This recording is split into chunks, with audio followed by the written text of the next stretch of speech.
من الشيطان الرجيم. بسم الله الرحمن الرحيم. يا أيها الذين آمنوا اتقوا الله ولتنظر نفس ما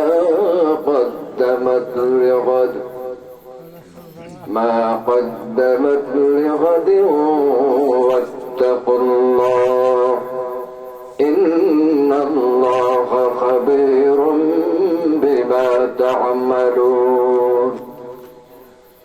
ولا تكونوا كالذين نسوا الله فأنساهم أنفسهم أولئك هم الفاسقون. صدق الله العظيم. قال رسول الله صلى الله عليه وسلم: الكيس من دان نفسه وعمل لما بعد الموت، والعاجز من اتبع نفسه هواها وتمنى على الله. وصدق رسوله النبي الأمي الكريم. اللهم صل على محمد وعلى آل محمد كما صليت على إبراهيم وعلى آل إبراهيم إنك حميد مجيد. اللهم صل على محمد وعلى آل محمد كما صليت على إبراهيم وعلى آل إبراهيم إنك حميد مجيد. بلغ العلا بكماله كشف الدجى بجماله حسنت جميع خصاله صلوا عليه وآله. بلغ العلا بكماله كشف الدجى بجماله حسنت جميع خصاله صلوا عليه وآله. جو تری معراج تھے کلو تو لوح قلم تک پہنچا. جو تری معراج تھے کہ تو لوح قلم تک پہنچا.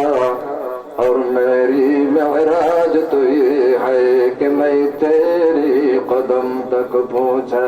بلغ العلا بکمالہ كشف الدجى بجماله حسنت جميع خصاله صلوا عليه وآله. درود فشانی نہ ترد قطاروں کو دریا کر دیا. دل کو روشن کر دیا آنکھوں کو بینا کر دیا.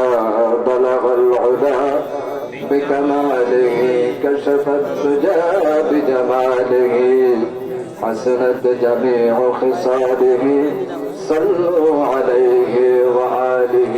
سبحانك لا علم لنا إلا ما علمتنا إنك أنت السميع العليم. وتب علينا يا مولانا إنك أنت التواب الرحيم. আলহামদুলিল্লাহ, সকল প্রশংসা আল্লাহ তাআলার জন্য, যিনি আজকের এই রাতের গভীরে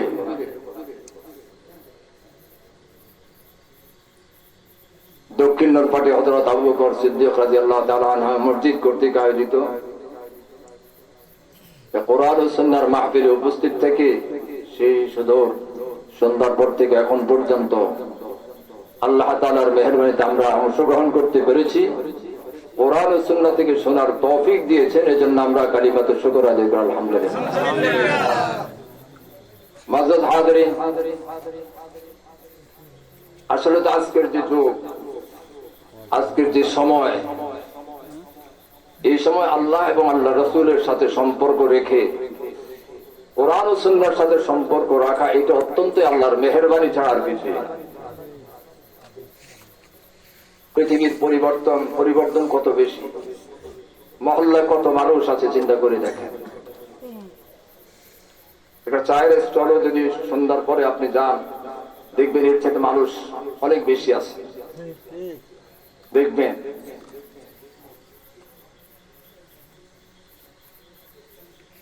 কত মানুষ, কারো বয়স 70 বছর, কারো বয়স 80 বছর, কারো বয়স 50 বছর, কারো বয়স 30 বছর, 15 বছর, 20 বছর থেকে শুরু করে সে 70-80 বছর পর্যন্ত মানুষের সমাগম।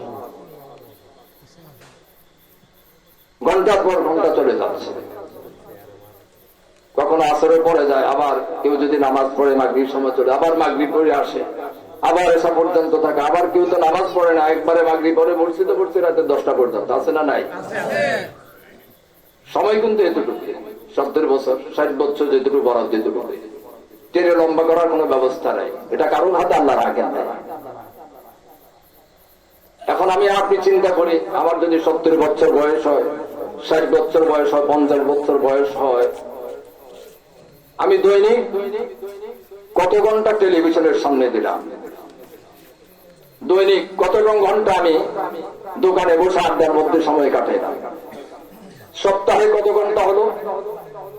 আমার যদি 50 বছর বয়স হয়ে থাকে, 50 বছর এইভাবে আপনি এখন ক্যালকুলেশন করেন যে আমার জিন্দেগির কতটুকু সময় আমি বেহুদা, দুনিয়ার কোনো কাজই নাই, দোকানে বসে বসে আড্ডা দিয়ে, টেলিভিশনের সামনে বসে বসে, ক্রিকেট খেলার সামনে বসে বসে আমার এই উম্মে আজিজ প্রিয় জীবনের কত অংশটুকু আমি ব্যয় করলাম, একটু চিন্তা করে দেখ।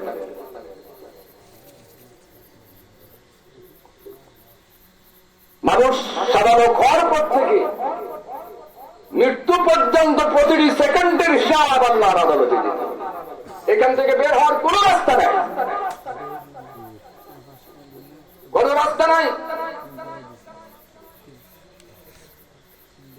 আপনার 80 বছর বয়স, দৈনিক 2 ঘন্টা যদি টেলিভিশনের সামনে যায়, দৈনিক 1 ঘন্টা যদি ক্রিকেট খেলার সামনে যায়, এখন আমি আর আপনি হিসাব কষি যে আমার জীবনের 70 বছর বয়স পর্যন্ত কতটুকু সময় আমি বরবাদ করে ফেলেছি। এই সময়ের হিসাব আর উমরিহি ফীমা আফনাহু, আল্লাহ রাব্বুল আলামিন বলবেন, আমি তো আব্বালতুকা, আমি তোমাকে জীবন দিয়েছিলাম, ওয়া আনআমতু আলাইকা, আমি তোমাকে নিয়ামত দিয়েছিলাম, বুদ্ধি দিয়েছিলাম, বিবেক দিয়েছিলাম, সম্পদ দিয়েছিলাম। রাস্তার পাগল বানাই না আমি তোমাকে, বিবেকহীন বানাই না আমি তোমাকে।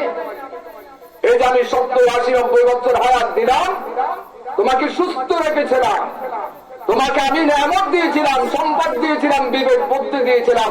আজকে এসেছো আমার সামনে, কি নিয়ে এসেছো বন্ধা, আমি দেখতে চাই। জবাব কিন্তু দিব। এই থেকে বের হওয়ার কোন রাস্তা নাই।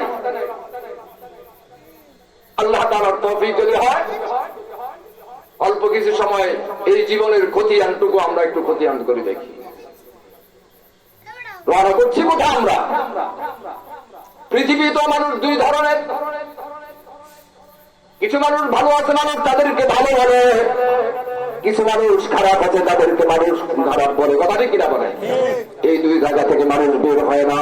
হয়তো ভালো মানুষের তালিকায় তার নাম থাকে, অথবা খারাপ মানুষের তালিকায় তার নাম থাকে। একই সিস্টেম, একই নিয়ম আল্লাহর আদালতে, কিয়ামতের ময়দানেও একই নিয়ম হবে। আল্লাহ রাব্বুল আলামিন কোরআন বলে দিয়েছেন, ফারিকুন ফিল জান্নাতি ওয়া ফারিকুন ফিস সাঈর। কিয়ামতের ময়দানে মানুষ 2 ভাগে বিভক্ত হবে, একদল যাবে জান্নাতে, আরেকদল যাবে জাহান্নামে। এখন চিন্তা করার বিষয়, আমি যে আজকে যদি আমার মৃত্যু হয়, আমি কোন দলের অন্তর্ভুক্ত হব, আমার কাছে কি খতিয়ান আছে, কোন সিনকাম আছে, কোন নমুনা আছে, আমি আর কোন দলের অন্তর্ভুক্ত হবে, এটা চিন্তা করার দরকার। হযরত ইব্রাহিম বিন আদম বড়কের বাদশা ছিলেন, বড়কের বাদশা।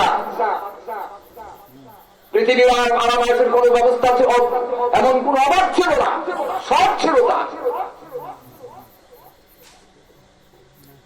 একদিন ঘুমাচ্ছিলেন, ঘুম যায়, রাজপ্রাসাদের চারিদিকে বেষ্টনী আছে, পুলিশ পাহারা আছে, সিআইডি সব আছে।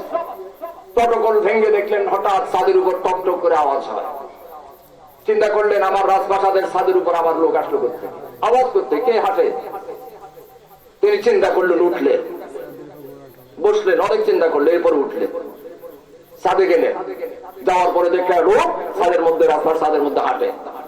দূর থেকে জিজ্ঞাসা করলেন তুমি কে? বললেন হ্যাঁ আমি একজন পথিক, আমার ঘোড়া হারিয়ে গেছে, এজন্য খুঁজতে এসেছি। বাচ্চা আশ্চর্য হয়ে গেল, ব্যাপার কি? তোমার যদি ওট কিংবা ঘোড়া হারিয়ে যায় তাহলে তুমি মাঠে ময়দানে খুঁজবে, বাচ্চার রাজপ্রাসাদের ছাদের উপরে তুমি, তোমার মতো নির্বোধ বেকুব তো দেখলাম না, বাচ্চার রাজপ্রাসাদ ছাদের উপর তুমি ঘোড়া খুঁজতে আসছে, ব্যাপারটা কি? আজকে লোকটি বললেন হ্যাঁ আমি যদি মাঠে ময়দানে না খুঁজে রাজপ্রাসাদের ছাদের উপর খোঁজার কারণে নির্বোধ হয়, তো তুমি তো আমার থেকে বড় নির্বোধ। তুমি আল্লাহর গোলাম, আল্লাহর বান্দা, আল্লাহকে তুমি চাও, কিন্তু রাজপ্রাসাদের খাটের পালকের মধ্যে ঘুমিয়ে ঘুমিয়ে আল্লাহকে পাওয়া যায়, তাহলে তুমি আমার থেকে বড় নির্বোধ। এই কথা বলে বাচ্চাদের দিকে ফিরলেন, লোকটি গায়েব হয়ে গেল, খুঁজে গেল না। চিন্তা করলেন ব্যাপার কি, আমাকে তো কোনো সতর্ক করছে, আমাকে তো না হয় কোনো সতর্ক করছে। বাচ্চা নেমে গেলেন, শুনলেন আজকে আর কোনো ঘুম আসে নাই। দ্বিতীয় দিন ঠিক আবার রাত তখন গভীর হলো, রাত গভীর হওয়ার সাথে সাথে আবার সন্ধ্যায় টক টক করে আওয়াজ হয়। আজকে আবার উঠে গেলেন, একটি লোক ঘোরাফেরা করছে। বললেন তুমি কে? বললেন আমি একজন মুসাফির, এই মুসাফির খানার মধ্যে রাত্রি যাপন করার জন্য এসেছি। বলকের বাচ্চা ইব্রাহিম বিন আদহাম বলেন শোনো, এটা তো কোন মুসাফিরের জন্য সরাই খানা নয়, মুসাফির খানা নয়, এটা হলো বাচ্চার রাজপ্রাসাদ, এখানে তো রাত্রি যাপন করা যায় না। এখন প্রতীক বলে কয় না আমার কাছে প্রমাণ আছে। কি প্রমাণ? এটা একটা মুসাফির খানা, সরাই খানা, আমার কাছে প্রমাণ আছে। বললেন কেমন? মুসাফির খানার নিয়ম কি? মুসাফিররা কিছুক্ষণ থাকে, থেকে এখান থেকে রাত্রি যাপন করে আবার যার যার গন্তব্য চলে যায়, সেখানে স্থায়ীভাবে থাকে না। তেমনি ভাবে আজকে ইব্রাহিম বলকের বাচ্চা তুমি এখানে আছো, তোমার পূর্বে এই বাচ্চা এই ঘরের মধ্যে বাসা দেখে ছিল। বললেন আমার পিতা। তোমার পিতার পূর্বে কে ছিল এর মাটি? বললেন আমার দাদা। দাদার পরে কে ছিল? দাদার পূর্বে কে ছিল? বললেন আমার পিতামহ, পর দাদা। এইভাবে তারা ছিল। বললেন তোমার ভূমি এখন আছো, তোমার পরে কি মালিক হবে? আমার সন্তান, সন্তানের পথে কে হবে? আমার নাতি। মুসাফির বলে তাহলে বোঝা যায় যে এমন এক প্রাসাদ যেখানে স্থায়ীভাবে কোনো মানুষ থাকতে পারে না। একজন আসে আবার চলে যায়, আবার সে কিছুদিন থাকে আবার চলে যায়। মুসাফির খানায় যেরূপ মানুষ থাকতে পারে না, এখানেও কেউ স্থায়ীভাবে থাকতে পারে নাই। সুতরাং এটাও একটা মুসাফির খানা, এখানে কেউ স্থায়ীভাবে থাকতে পারে না, আমি কেন থাকতে পারবো না? প্রমাণ দিয়ে দিলেন। বাচ্চার মাথায় ঢুকলো মুসাফির খানায় তো আসলে স্থায়ীভাবে থাকে না, তো এইখানে স্থায়ীভাবে যেহেতু আমি থাকতে পারবো না, যেখানে স্থায়ীভাবে থাকতে হবে সেখানে ব্যবস্থা তো করা দরকার।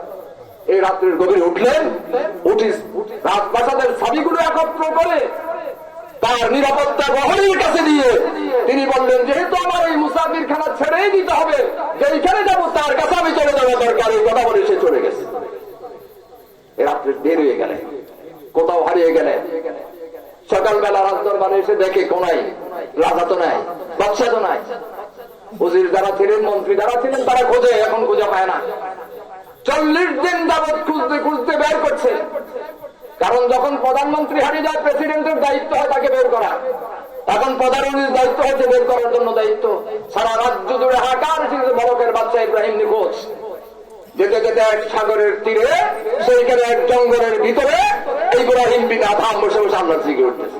খুঁজে বের করলেন, দেখা বললেন, প্রধান উজির বললেন বাদশাহী আপনার অ্যাবসেন্টে রাজ্য অচল, আপনাকে ছাড়া রাজ্য চলবে না, আপনার সমস্যা কি বাবা? আপনার সকল সমস্যার সমাধান করে দেওয়া।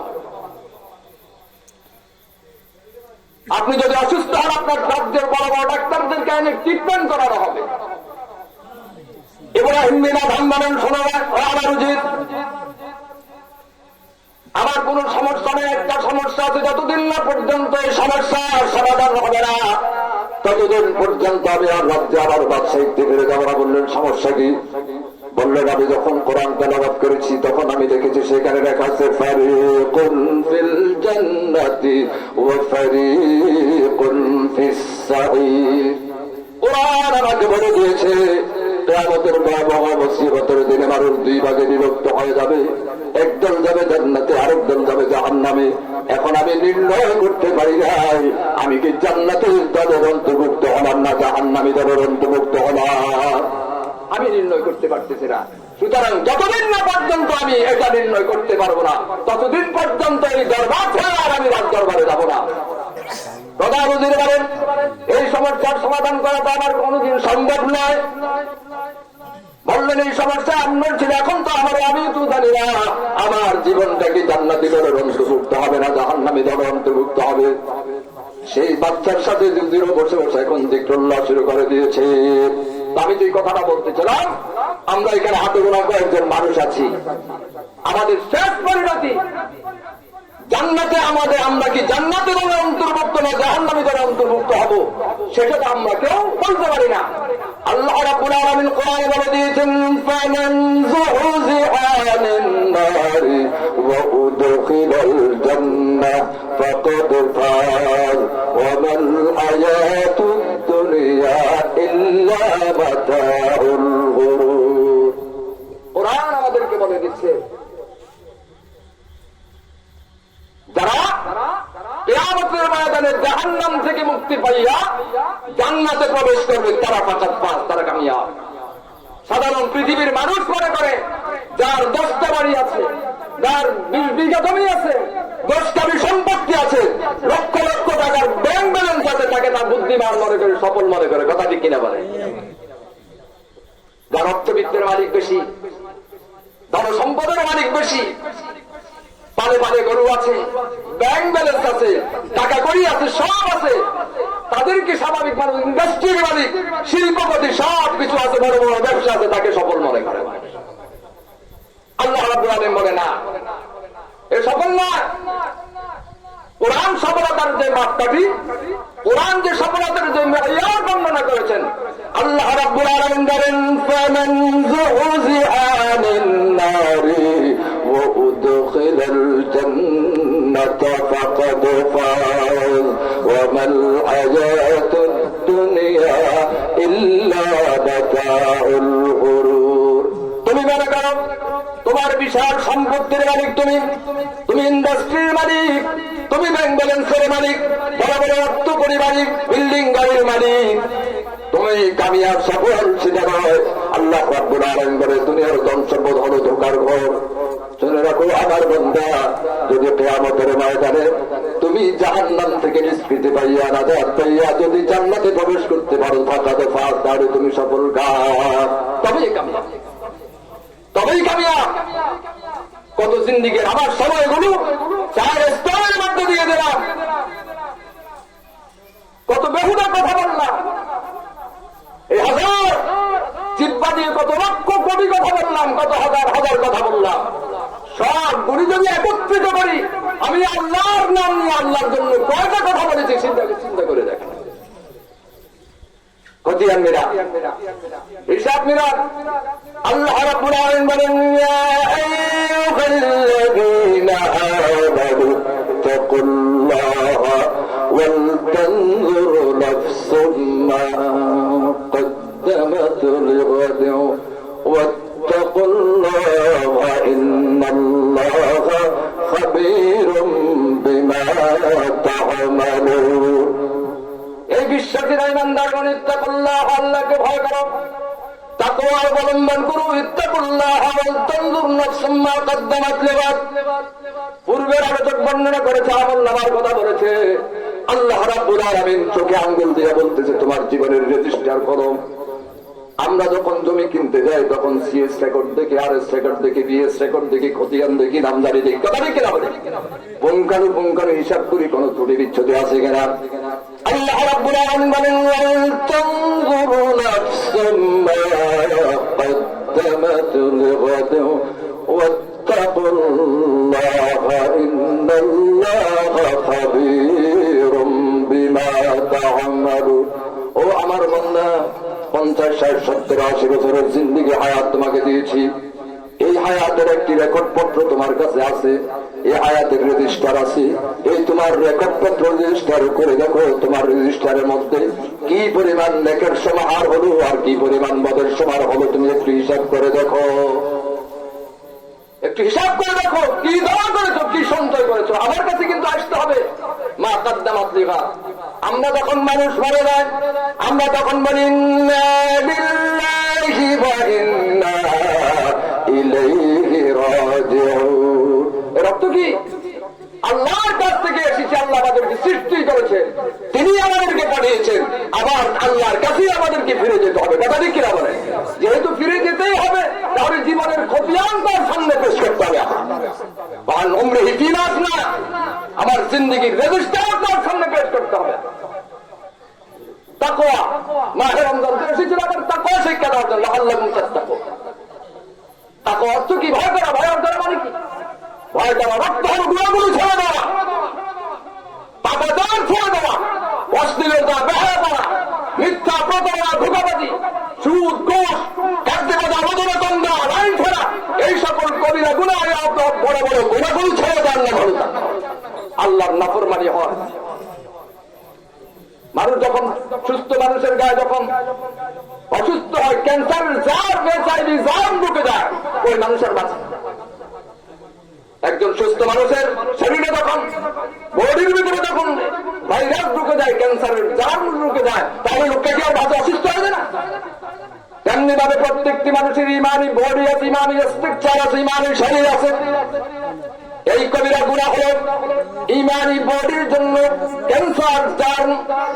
যদি ব্যক্তি কোন কবিরা গুনাহের মধ্যে লিপ্ত হয়ে যায়, ওই ব্যক্তির ইমান মরে যায়, ইমানি বডি একটা আক্রান্ত হয়ে যায়, ওই ব্যক্তির যত আমল আছে সব আমল বরবাদ হয়ে যায়।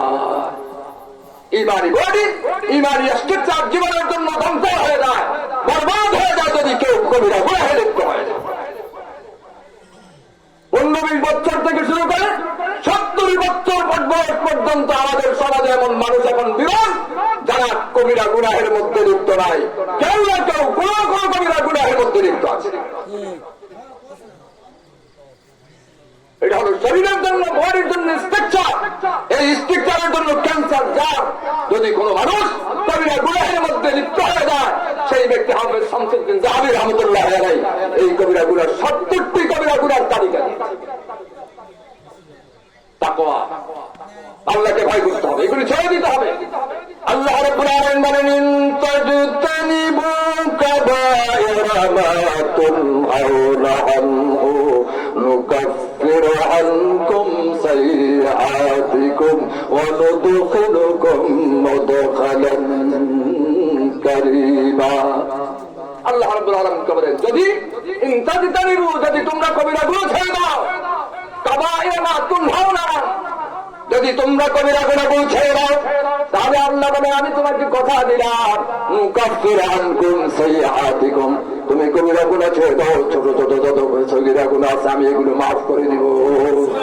নুকাফির আনকুম সাইয়্যাতিকুম, কবিরা গুনাহ যদি মানুষ ছেড়ে দেয়, মানুষ যদি মিথ্যা কথা বলা ছেড়ে দেয়, মানুষ যদি সুদ খাওয়া ছেড়ে দেয়, মানুষ যদি ঘুষ খাওয়া ছেড়ে দেন, মানুষ যদি পরনারীর দিকে তাকানো ছেড়ে দেয়, মানুষ যদি জেনা ছেড়ে দেয়, মানুষ যদি ব্যভিচার ছেড়ে দেয়, মানুষ যদি ধোঁকাবাজি প্রতারণা ছেড়ে দেয়, এই সকল কবিরা গুনাহ যদি ছেড়ে দেয়, আল্লাহ রাব্বুল আলামিন বলেন নুকাফির আনকুম সাইয়্যাতিকুম ওয়া নুদখিলুকুম মুদখালান কারীমা। আমি ছোট ছোট গুনাহগুলো ছেড়ে মাফ করে দিব। আর কি করব?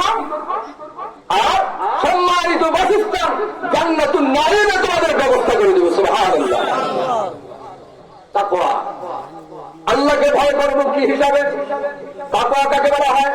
তাকওয়ার অর্থ হলো যে আমি এইভাবে বিশ্বাস করতে হবে আল্লাহ আমাকে দেখছেন, আমি যে এখানে থাকি না কেন, যে অবস্থায় থাকি না কেন, তিনি আমাকে শুনছেন, তিনি আমাকে দেখছেন, তিনি হলেন সামিউন, তিনি হলেন বাসির, তিনি আমাকে দেখছেন, তিনি আমাকে শুনছেন, তিনি আমাকে আমার জীবনকে মনিটরিং করছেন, তিনি দেখছেন। গোটা বিশ্বজগৎকে তিনি কি করছেন? মনিটরিং করছেন। আর গোটা বিশ্বজগৎ তার সামনে আছে, সুতরাং তাকে ফাঁকি দিয়ে কোনো কাজ করার কোন ব্যবস্থা নাই। তিনি সব দেখছেন। আল্লাহ রাব্বুল আলামিন বলেন ফিল বারি ওয়াল বাহরি ওয়া মা তাসকুতু মিন ওয়ারাকাতিন ইল্লা ইয়ালামুহা। আল্লাহ রাব্বুল আলামিন বলেন, ও দুনিয়ার মানুষ শোনো।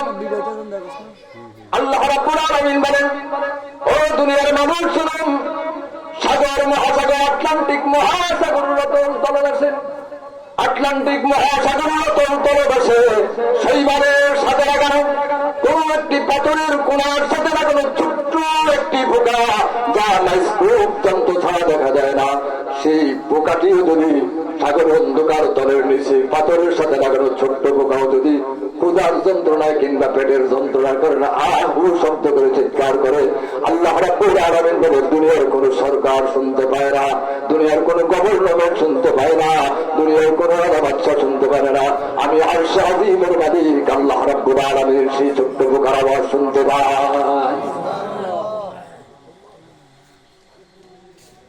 হযরত ইউনূস আলাইহিস সালাতু ওয়াস সালাম তাকে যখন মাছে ঘিরে ফেললেন,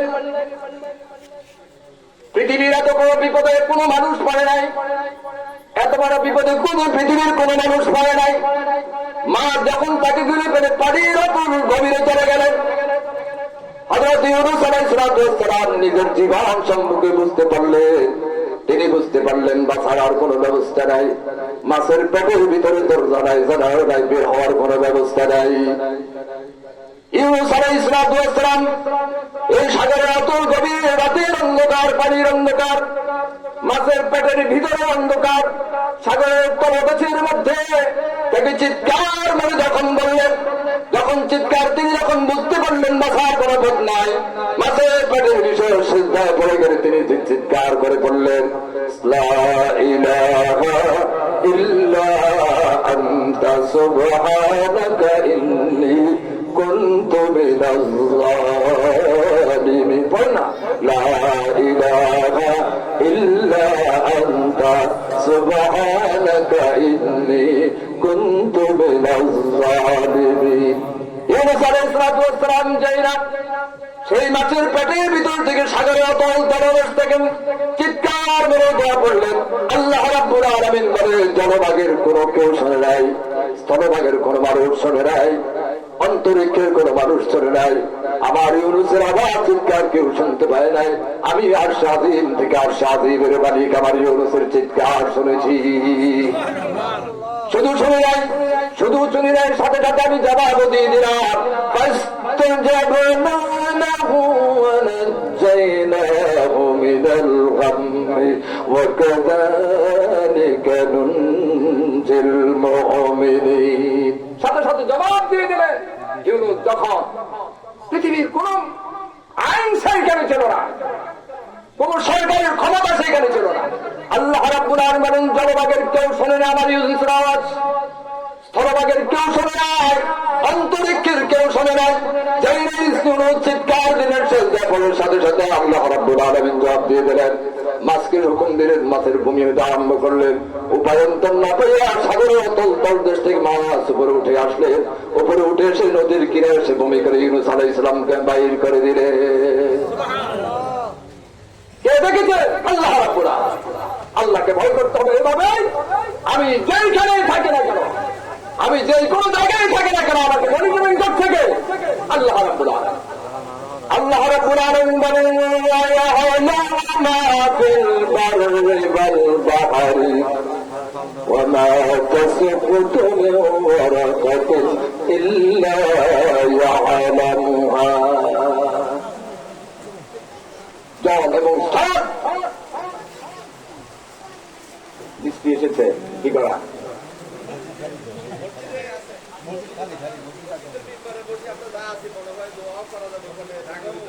দেখেন আপনারা ব্যবস্থা নেন।